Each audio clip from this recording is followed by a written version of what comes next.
Hi, my name's Megan, and you're listening to Career Congregation, a weekly conversation around all things career. Every week, I interview people who have done or are doing amazing and inspirational things in their career. I like to feature real people and their stories and struggles, the decisions they made, the rock bottom moments, and the experiences and inner shifts they had that shaped their careers. If these conversations resonate with you, please take a moment to like, subscribe, or share this episode with someone. You never know who you might inspire. If you think you know someone who might be a good guest on the show, please also send them my way. And if you'd like to support any of this work more directly, there's a coffee link in my bio where you can buy me a coffee. Every little bit helps support to keep these conversations going. Thank you so much, and I hope you enjoyed this week's conversation. Hello, everyone, and welcome to 2026. This is the first recording for Career Congregation this year, this new year. We are shifting. I'm sure everyone's seen, if you listen to this podcast, you probably follow similar type, astrology, numerology, wellness, spiritual things, personal development, and across all the social media channels.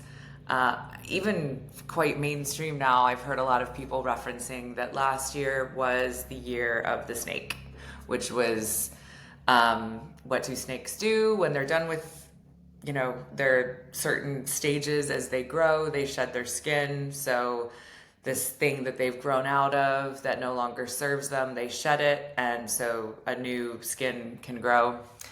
So that was what 2025 was individually and across the collective. So I think we saw a lot of endings and sometimes quite drastic across the collective and for lots of people individually, lots of accounts that I've heard, from people that I work with and family, friends, of relationships coming to an end, sometimes quite suddenly, sometimes more naturally, but things that no longer serve us dropping off, lots of redundancies, job changes, new homes, all the things. And I mean, these things happen every year, but the rate at which they were rapidly accelerated in 2025 was kind of nuts. Me personally, I had a crazy fast paced year where I was in London at the beginning of the year, started this podcast, and it really just took off. It's all happened very quickly. And by the spring, I knew I wasn't going to be in London anymore. I kind of knew that last December, January. I had kind of silently made that decision, but I needed a little bit more confidence to get there. And then by July, I was no longer living in London. And I personally have been very nomadic for the last sort of 6 months, trying to figure out where I am going to land back in the EU, and very much enjoying it. But it's been a process, and trying to trust my gut and do all the things that are the right choices for me, and kind of like drown out the noise, like opinions of, everyone has so many opinions and like ideas and thoughts about where I should go and what I should do. And I just know that this is something that I have to do for me. It's very important. And it was the same when I started this podcast. It was just something that I knew I needed to do, and I'm so grateful that I started it. So, as happy as I am to see the back of 2025, and I know I'm not alone there, I also am very grateful for the wonderful things that came into my life in 2025. And just at the beginning of 2026, it's already been like a really awesome start. So as we left the year of the snake, if you follow Chinese astrology, if you're into any of that, it actually doesn't, the year doesn't officially end until like later in like the end of January. So I always like to give myself that grace period every year when everyone's like New year, new me, resolutions, all of that. I like to have a little bit of a slower entry into the new year, and I, will spend most of January like thinking, sort of making my list of goals and things I would like to, things I would like to do, things I would like to get, changes I'd like to make, whatever, for 2020, well, for the next year. I will really sit with that for a few weeks, and get all my intentions really clear and kind of release the things that I need to release from the previous year. So I've been doing a lot of journaling and like meditations, sitting with myself of what I want to let go of from 2025, which is a lot, and what I want to take with me into 2026 and what I would like to create in 2026. So 2026 is this year of the fire horse. So it's like progress, momentum, and again, apparently it's a horse. So the theme is that it's a very fast-paced year. So it will be more positive than the shedding, but it's still going to be quite fast-paced. So there's still like everyone should sort of like hold on and be as prepared as you can in whatever direction you are rapidly running towards in 2026. I also, the numerology of the years is that last year, 2025, was a 9 year, and the cycles go up to 10, but it's 10, the 1 and the 0 add up to 1. So it's 9 was like the end of the cycle, and we're entering into a 1 year. So it's like a new beginning. So lots of things that suggest that like last year was like the end of a whole bunch of things, shedding, letting go, end of a cycle, and we are entering into things that are all new. So that's exciting. I know that a lot of people really want fresh starts for 2026. So amen to that. And I can just think of so many of my friends and people that I've worked with and family members. It's been a push. So I hope that we're welcoming in all these new energies. I know that at the end of 2025, the last couple weeks were really challenging, and I needed to just completely like rest, chill out. So I had the most amazing special Christmas with a very, very dear friend, dear friends in Italy, which is a place that it just really like nurtures my soul. So I spent my last like week or two in Ireland for the year, in Dublin, and that was really wonderful as well. I had some special times there. Just love the like Christmas spirit in Ireland this time, like around the end of the year, the music and just the festivities and the lights and everything. It was really, really wonderful. And then I went from Dublin to Tuscany, and I had a week in Tuscany with some of my very, very dear friends, and it was just wonderful. Like I didn't even open my laptop for 2 weeks. So coming back to work today was a little bit of a shocker for me. Quite the backlog of emails that I'm still working through. So, but lots of people have reached out about being on the podcast. So I'm really excited. Seems like we've got some cool guests lined up for 2026. So strong start, which I'm really excited about. I just want to really circle back on the taking time off. I appreciate that we are coming into this year of the fire horse, but I still think that last year was really heavy, and it just took a lot from a lot of people. So don't overdo it in these first few weeks. I'm trying to like slowly ease myself back into the year, and I just urge all of you to do the same. Take it in your stride. I know that a lot of people I know who have more sort of like 9 to 5 corporate-y roles, it's been challenging. I think globally, prices rising, inflation, whatever, it seems to be like quite the theme of people not getting bonuses and not getting pay rises and teams being spread too thin and everyone's really exhausted. And it's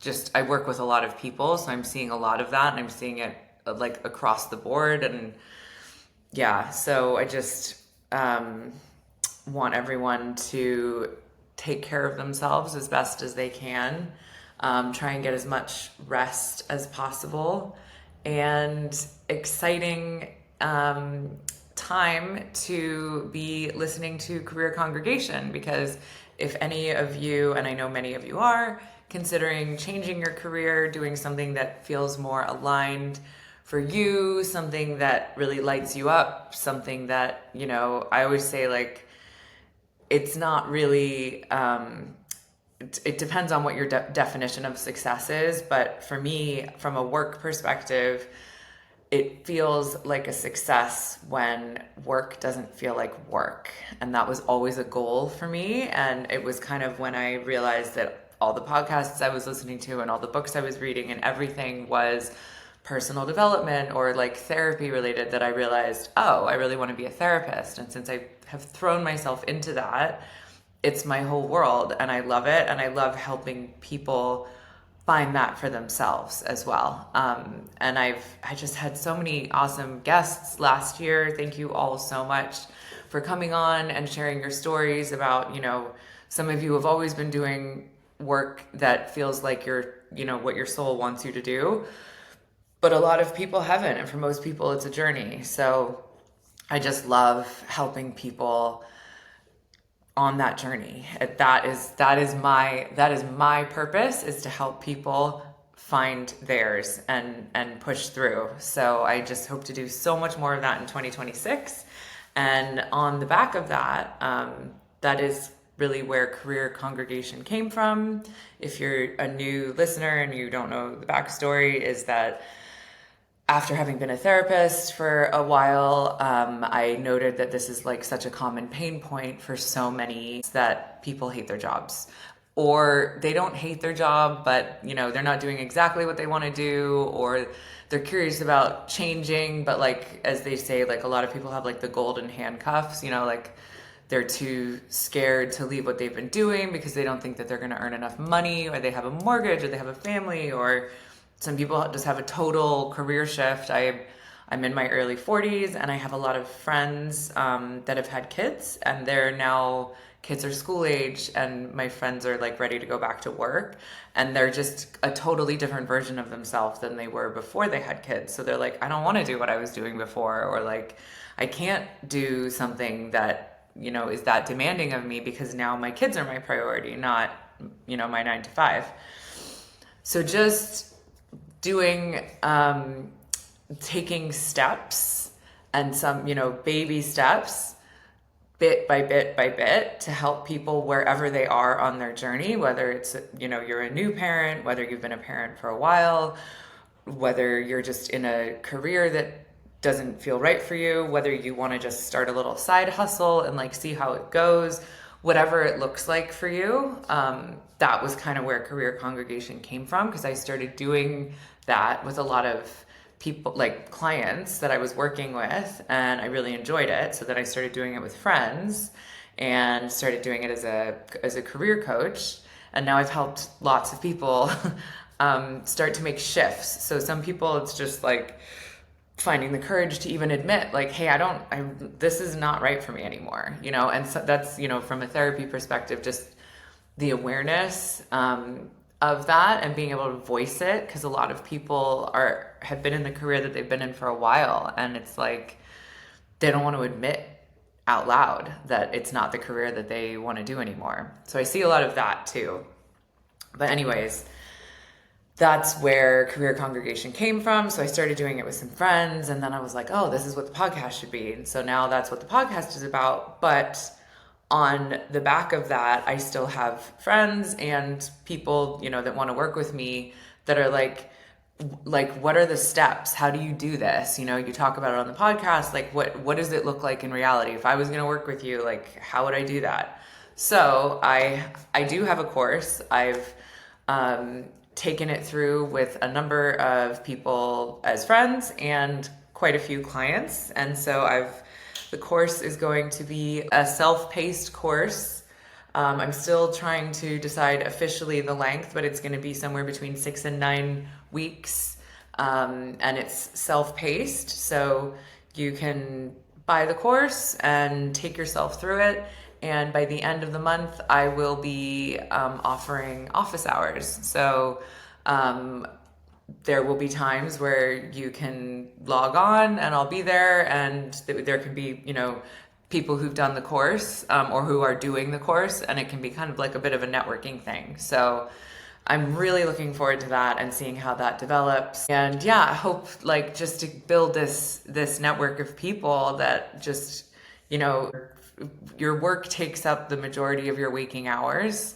And so it should light you up. It should be what you want to do. So yeah, I'm excited to increase the sort of networking capabilities of Career Congregation and get more people together, having this conversation, sharing what they're doing. And from a networking perspective, like it can be such a strong tool. So the episode that is going to air next week was actually recorded at the end of 2025 with a friend of mine who did my Career Congregation course when I was just sort of putting it together. And it really helped her take some concrete steps and get some momentum in her career. And so she talks about the networking side of Career Congregation and how helpful that was for her, because she is a mother and had just returned to the workforce, and her first contract was just not the right fit for her. And then she did a couple weeks of Career Congregation, networked with some other people, and it just helped her leave the wrong contract, find a better role for her that was more suited for her. And it was just a really positive shift. So she kind of shares her experience with that. And I'm going to have more guests on over the coming months that have done work with Career Congregation as I develop the course, that can share their experiences as well. So, and it's for people at any career stage. So you don't, even if you are, still in university and you're just like, I don't even know what job to do when I leave university, or, if you've been a banker for 20 years and now you want to start a knitting company, whatever. It will be to help you at any career stage, just to start doing things that are more aligned for you. So I'm really looking forward to that. And yeah, I just hope that all of you had a really nice break. It was definitely a good chunk of time for me to take off. I actually can't remember the last time that I completely logged off, switched emails off, like everything. I did not even open my laptop for like 2 weeks, and that was really, really needed. So I'm back now. I'm feeling a bit more recharged, and I'm ready for this year of the Fire Horse, and I can't wait to see what's going to happen with Career Congregation in 2026. Thank you all for listening. And as I've mentioned previously, in the show notes and on the bio for the podcast, there's a link that you can click if you are interested in being on the podcast. If you think you've got a really good story, you've got something to share, just click the link, contact me, let me know, and I'll get in touch with you and we can go from there. So yeah, happy 2026, and I will see you guys next week. Bye. Thank you so much for listening to this week's episode of Career Congregation. I hope it gave you something to think about or inspired you in some way. If you enjoyed this conversation, please take a moment to like, subscribe, or share this episode with someone you think it might resonate with. Every bit of support helps. If you know someone who you think would make a great guest, please send them my way via the link in the show bio. And if you'd like to support the show and the work that I do, you can buy me a coffee via the coffee link also in the show bio. Thanks again, and I'll see you next week for another conversation about all things career.